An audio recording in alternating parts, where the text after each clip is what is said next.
Hey guys, welcome back to another video and happy Thursday. I hope your week has been going really well. So today I wanted to focus on the big picture items, the macroeconomics that are driving our industry. Cause and effect has always been something that is very interesting to me because I like to see the big picture. I like to understand how one thing can lead to another. I like to understand why certain things are happening, and that allows me to more or less predict what to expect in the future. Now, if you're new to my channel, welcome. I teach about the trucking industry with a heavy focus on the spot market. So if this is a topic that interests you, feel free to subscribe down below. So if you guys are like me and you enjoy the cause and effect that happens in economics, I recommend reading Economics in One Lesson by Henry Hazlitt. It's one of my all-time favorite books, and I was shocked the first time I read it. Economics and the butterfly effect are basically one and the same. A minute change in one place can have huge effects in another place. Anyway, back to this video, let's take a look at macroeconomics and how they affect the trucking industry.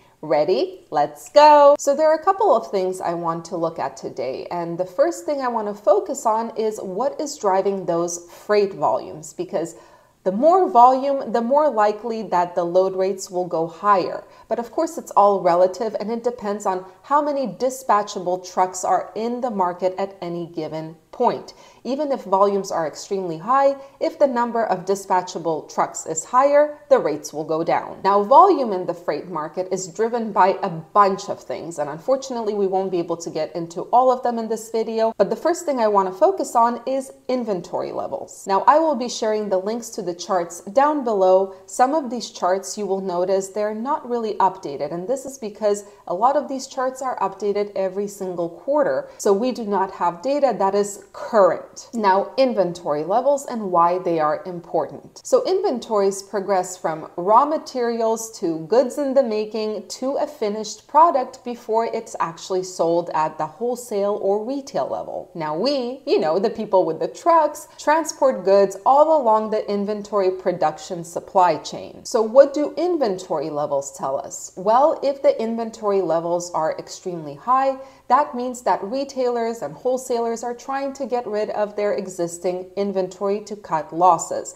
And that means they will probably not be placing a ton of new orders for new inventory. And if orders are not placed, that means that inventory production supply chain is diminished, aka less loads for us to transport. So what is happening right now? Well, according to November 2022, or as of November 2022, this is a chart by Fred using the data from the US Census Bureau, you can see that the inventory levels kept on climbing. Do you see right here? So if we zoom out, you can see the inventory levels were at their highest in November of 2022. Unfortunately, we do not have more recent data as of today, but that being said, I did do some research. So according to Forbes, and I'll link that article down below, retailers did not have much control over their inventory for the holidays in 2022. And this is because the orders that were placed before the pandemic, as well as during the pandemic, imagine that, they started showing up, some of them started showing up only in 2022. And this means that certain items, like for example, home goods, were showing up in 2022, just as people were starting to focus more on the service industry. During the pandemic, everyone was focused on buying things for their home, athleisure. All of these products were flying off the shelves. But by the time that kind of inventory hit the shelves in 2022, people were not really interested in buying those products anymore. Now, of course, because of the holidays and the discounts, some inventory was offloaded during the holiday season of 2022, which is wonderful. But as Business Insider mentions, there is going to be a returns tsunami now. Now, according to Business Insider, and again, I will link that article down below, the average consumer starts making those returns in the first few weeks of January. And that means that the already oversupplied inventory levels might become even more unmanageable as those returns start hitting the shelves again. So yeah, unfortunately, inventory levels are still pretty high. So retailers are probably not going to be placing new orders. Now I'm going to read this to you. According to retail analyst Michael Baker, inventory levels will normalize probably sometime towards the second half of 2023. So using this information, the verdict is that inventory-driven freight volumes will not see much relief until probably the second half of 2023. Now, something that goes hand in hand with inventory levels is, of course, consumer demand and consumer spending. After all, in order for businesses to start purchasing more inventory, their existing inventory has to move. And at the center of this is, of course, consumer demand. If people are not buying, the inventory is not selling and therefore is not getting offloaded. So here's a chart I found by FTR, which I will link down below, not this chart, but the general article where I found it.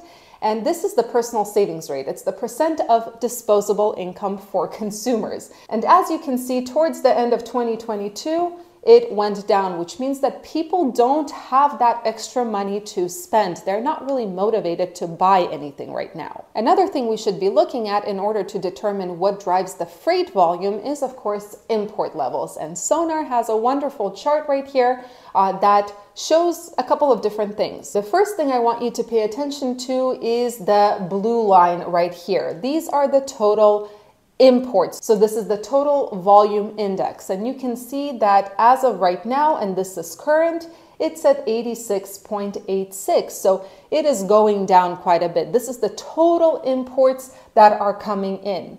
Now, the green line right here is the total imports that already cleared customs. So this means that this green volume, the stuff that has been already processed by US Customs, is pretty much ready to hit the market and get transported by trucks. Now, what you will see is that the green line lags a little bit behind the total imports. Now, this confused me a little bit. I didn't understand why is it that the volume that was cleared by customs is higher than the total volume, but it's not. What happened is it's just a dual view.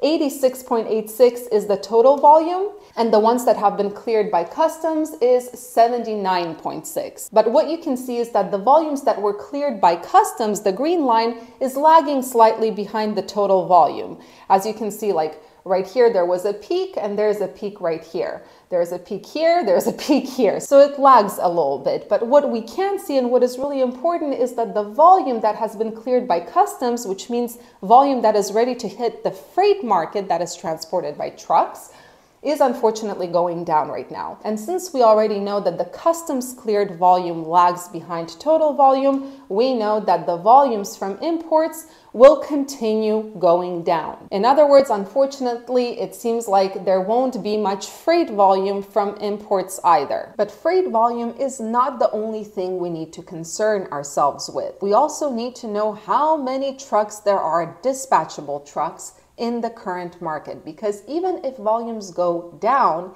if the amount of dispatchable trucks goes down even further than the volumes, the rates for the loads will go up. We always want to kind of see a lack of trucks in the market, right? Because supply and demand. So now that we're looking at supply and demand, first chart is by Sonar, and this is the total count of new fleets authorized for hire. And this is both for intra and interstate fleets, and I'll explain why it's important. Now, the green line right here is 2022. The blue line is 2021, and this red line, orange line, is 2020.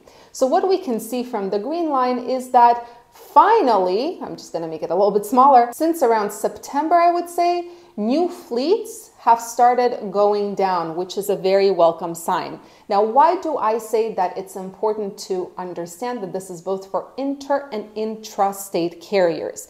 Because when you get a DOT number, intrastate carrier, you do not have to pay for the DOT number. It's completely free. You also do not have to activate the DOT number unless you're planning to start operating. Then you need to get your insurance. But your DOT number will not get canceled if you do not get insurance within a certain period of time. So basically what this means is these numbers might reflect people who just obtained their DOT number but don't actually have trucks to start operating. So this does not really show us what is going on in terms of supply of trucks. How many dispatchable trucks are there in the market? Another thing this doesn't show us is how many people have lost their authority or got their authority revoked or got rid of their authority. So for that, I found this chart by FTR. Yep, it's FTR. And this is the net change in carrier population, which means this is the new for hire property authority minus net revocations. You will see that towards the end of 2022, the carrier population decreased. And if we look at another chart by FTR, you will see the total net revocations of authority. And you will see that in 2022, they skyrocketed, right? So these are people who are giving away their authority, or their authority is getting canceled because they can't get insurance on file, whatnot. But here's the catch. Yes, there are clearly less carriers now in the market than there were in the beginning of 2022, for example. But the thing is, what about those carriers that were a one-truck operation? You know, those owner-operators that decided to close down their business because they don't want to deal with running a business and instead are going to larger carriers to work for larger carriers. Well, in that case, that means that the amount of carriers decreases, but the actual amount of dispatchable trucks does not, because that means some smaller carriers who are shutting down their companies are just switching from being owner-operators working for themselves to employees who are working for bigger carriers, but the amount of trucks did not decrease. But thankfully, again, FTR, and again, I'll link it down below, has this amazing chart. I was so excited to find it, active truck utilization, which shows us the Class 8 trucks actively engaged in hauling freight. How many dispatchable trucks are there in the market? And they even have a forecast, which is wonderful.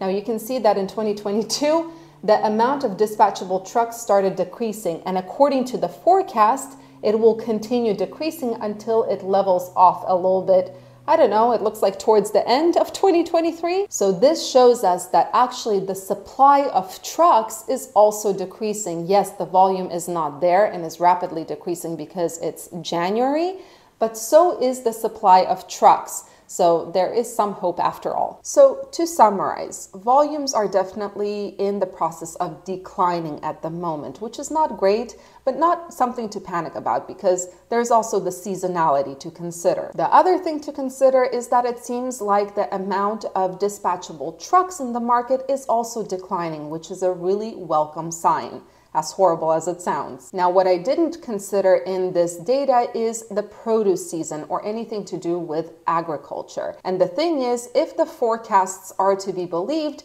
this will be the first year in a couple of years where we will experience pretty normal seasonality.